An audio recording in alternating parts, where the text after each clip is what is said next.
क्योंकि यदि मैं सावधान हुआ कदाचित कर्म में न बरतूं तो हे अर्जुन, सब प्रकार से मनुष्य मेरे वर्ताव के अनुसार बरतते हैं, अर्थात वर्तने लग जाए, तथा यदि मैं कर्म न करूं तो ये सब लोग भ्रष्ट हो जाए और मैं वर्ण संकर का करने वाला हूँ और इस सारी प्रजा का हनन करूं, अर्थात मारने वाला बनूं।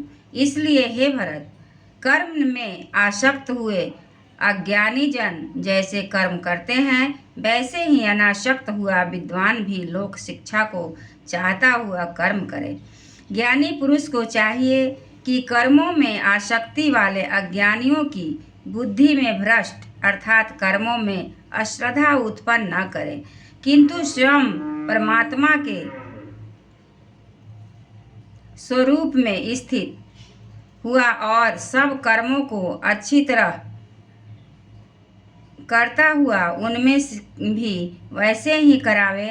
हे अर्जुन, वास्तव में संपूर्ण कर्म प्रकृति के गुणों द्वारा किए हुए हैं, तो भी अहंकार से मोहित हुए अंतःकरण वाला पुरुष मैं करता हूँ ऐसे मान लेता है। परंतु हे महाबाहो, गुण विभाग और कर्म विभाग के तत्वों को जानने वाला ज्ञानी पुरुष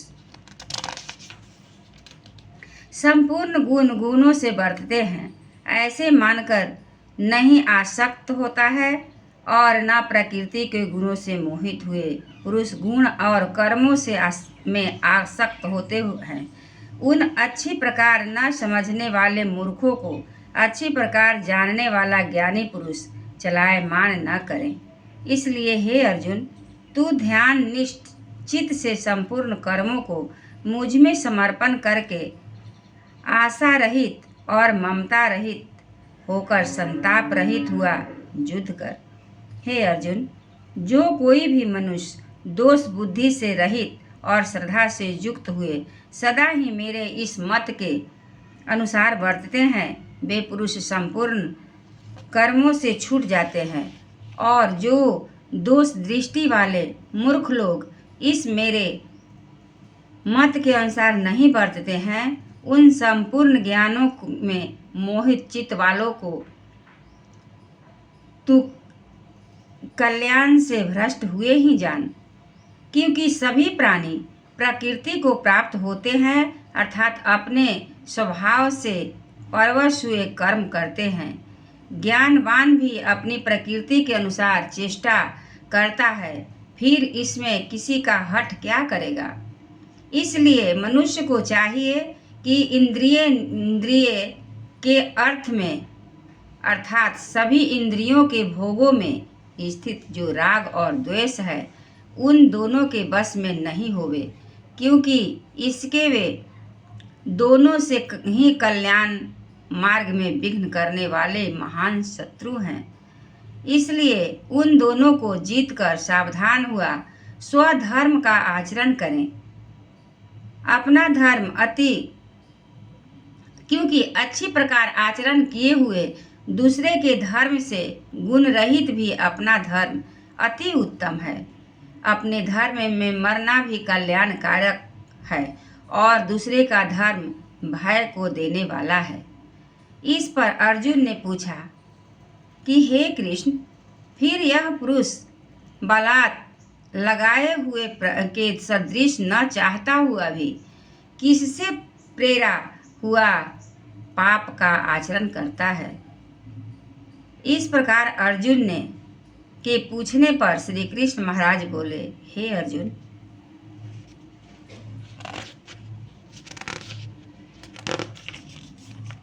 रजोगुण से उत्पन्न हुआ यह काम ही क्रोध है।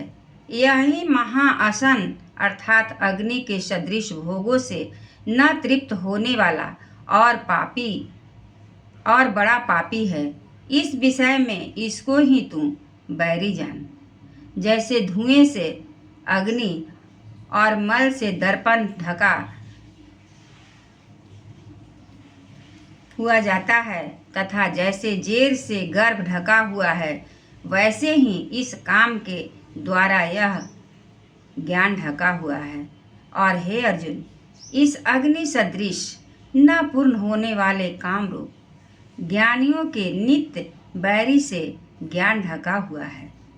इंद्रियां, मन और बुद्धि इस काम के वासस्थान कहे जाते हैं, और यह काम न इन मन, बुद्धि और इंद्रियों द्वारा ही ज्ञान को आच्छादित करके इस जीवात्मा को मोहित करता है।